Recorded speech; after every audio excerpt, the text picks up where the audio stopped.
এমন কোন জায়গা যেখানে ঢোকানোর আগে চুষে নিতে হয়?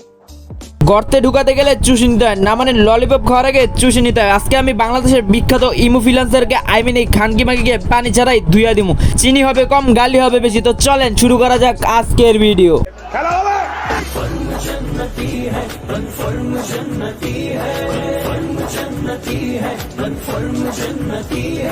মাইয়া কিন্তু হিজাবি, কাবারে মক্কা শরীফের ছবি আর বায়ুতে লাগা নামাজ ভেস্তে যাবে, কিন্তু রাত 12টা হইলে কি বলে জানেন?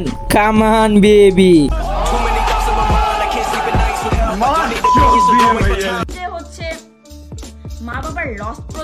আপু মানলাম বড় ভাই আপনার কথা মতো সে বাবা মার লস প্রজেক্ট। তাহলে চলেন দেখে এই খানকি মাকে কিভাবে তার বাবা মার সফল প্রজেক্ট হইলো। এমন কোন জায়গা যেখানে ঢোকানোর আগে চুষে নিতে হয়?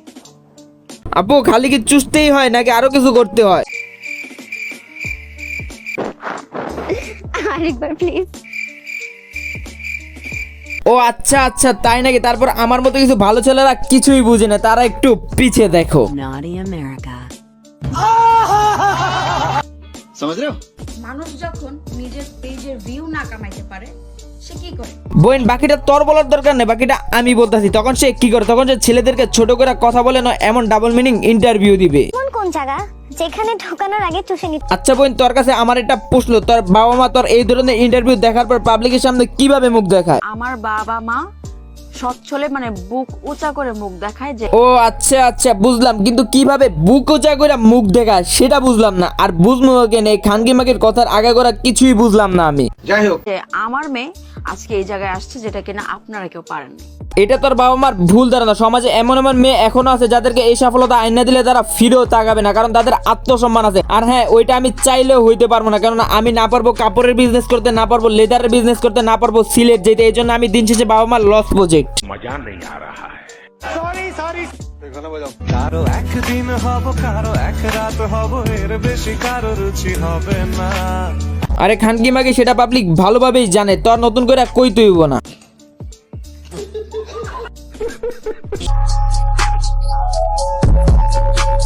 আপু কিন্তু পর্দাশীল, সেই জন্য সাভারে নাটক, ময়মনসিংহ হিজাব আর 300 ফিটে খোলা। এই জন্যই মনে হয় ওই দিন দেখলাম এত। হ্যাঁ গাইস, তোমরা যেটা ভাবছো সেটাই।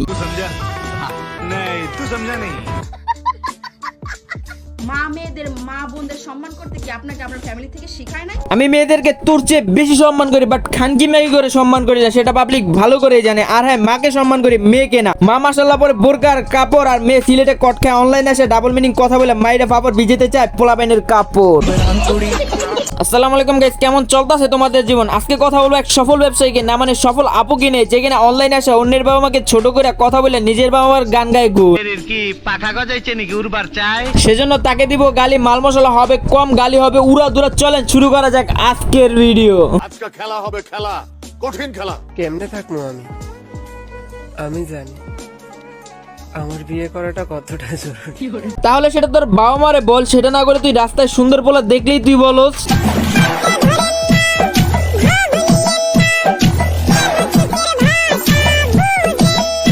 তারপর যদি কোনো পোলা নাটক দেখে ওই পোলাটা রাজি হইয়া যায়, লে মাইয়ের অবস্থা। তারপরে কো তারপর তার বয়ফ্রেন্ডে দেখে, তার বান্ধবীরা দেখে বলে, এত হ্যান্ডসাম এত স্মার্ট ছেলে তুই কিভাবে পটালি? লে মাইয়ের ডায়লগ। এই মহানাপুর বয়ফ্রেন্ড থাকার পর কোনো সুগার ডেডি যদি জিজ্ঞেস করে তুমি কি সিঙ্গেল, তাহলে লে আপু। Raise our relationship status একটাই, I'm single.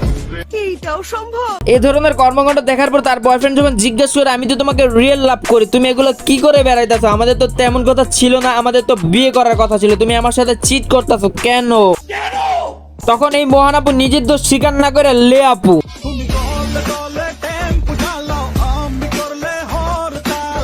সুটিয়ে লাল করে দেবো, নোংরামি বার করে দেবো। এত কাহিনী দেখার পর বা এত কাহিনী হওয়ার পর তার বয়ফ্রেন্ড যখন বলে, তুমি আমার সাথে চিট করছো, তুমি আমার সব খায় আমার ছাইড়া দিছো, এগুলো আমি পাবলিকের সামনে তুলে ধরবো, পাবলিক করবো, তখন লে মাইয়া। তোমার ফালতু কথায় মাথা ঘামামু।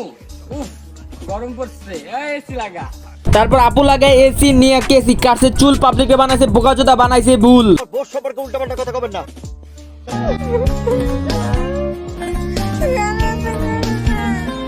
হ্যাঁ গাইস, ঠিক এইভাবে তার নেগা কান্না দিয়ে পাবলিকে বানায় বোকাচোদা, চোখ দিয়া ছাই, তামার নিচে ফ্রেম, তার সাথে পকেট ভর্তি টাই। মানে দেখ আর সহ্য।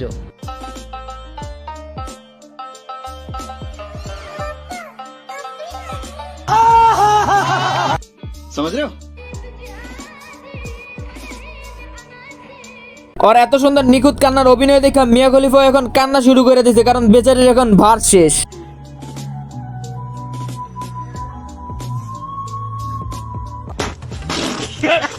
নারীর শখ মেটে না এক শাড়িতে, পুরুষের শখ মেটে না এক নারীতে। ওই সবসময় টার্গেট করতো যেসব মেয়েরা ডিভোর্সি বা যেসব মেয়েরা আগে পরে ধোকা খাইতে বা যেসব মেয়েদের ফ্যামিলিতে এতটা মূল্য নেই, তাদের টার্গেট করে সে সবসময় তার কার্যক্রম চালায় যেত। হ্যাঁ, এই মহানাপুর সে সবসময় মেয়েদের সিম্পাথি কাজে লাগে প্রচুর ফ্রেম কামাইছে। বর্তমানে সে দাবি করে সে নাকি সফল। শুধু এইটাই দাবি করে না, সে বর্তমান যুগের বেগম রোকেয়াও দাবি করে, কিন্তু পাবলিক তাকে মনে করে পুরুষ মানুষের কোনো শখের নারী হয় না, পুরুষের সব নারী শখের। তাইলে তো তোর বাবাও একজন পুরুষ, তাইলে কি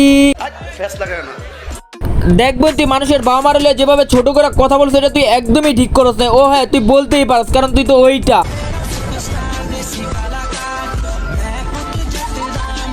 বাংলাদেশে মেয়েদের ন্যূনতম রেসপেক্ট নাই, আপনি জানেন? আহারে শোনা গো আমার খাইবা বালসাল আকবা কি সন্দেশ, নিজে আকামুকাম করে অনলাইনে একটা সম্মান চা। বাহ চুদির ভাই, উল্টা এই উপমহাদেশের ভিতরে বাংলাদেশের মেয়েদেরকে সবচেয়ে বেশি সম্মান দেওয়া হয়। সেটা তোর মতো খানকি মাগিরা না বুঝলেও বাংলাদেশের সাধারণ মানুষ ঠিকই বুঝে। নিঃসন্দেহে তুই ঠিক কথা বলেছিস। আর হ্যাঁ গেছে, আমার ভিডিওতে যদি কোনো ভুল থাকে তাহলে আমাকে কমেন্ট করে জানাবে, তার জন্য আমি ক্ষমা চাইতেও রাজি। আর তোমরা বেশি বেশি করে কমেন্ট করো, তাহলে ওরে নিয়ে আমি পার্ট 2 আসবো। আর পার্ট 2 তে যা যা দেখবে একটু ক্লিপ দেখে নাও। মানুষ পাওয়া যায় না। তো বয়স তো ভারী মিষ্টি। সেটা বলুন। আমার নাম হচ্ছে নিশা। আচ্ছা, আমি হচ্ছে একজন ইনফ্লুয়েন্সার। তো আমি কিছুদিন ধরে অবশ্য আপনাকে স্টক করতেছিলাম। মাথায় সানিশা আর হাসানুল হক প্রীতম। কাম সেরা ফেলেছেন ভাই, আপনি কাম সেরা ফেলেছেন। বাপরে, ये तो धोती खोल रहा है। যাই হোক গাইস, আজকের ভিডিও এখানে শেষ। দেখা হচ্ছে নেক্সট কোনো ভিডিও, ততক্ষণ পর্যন্ত still take care, bye by.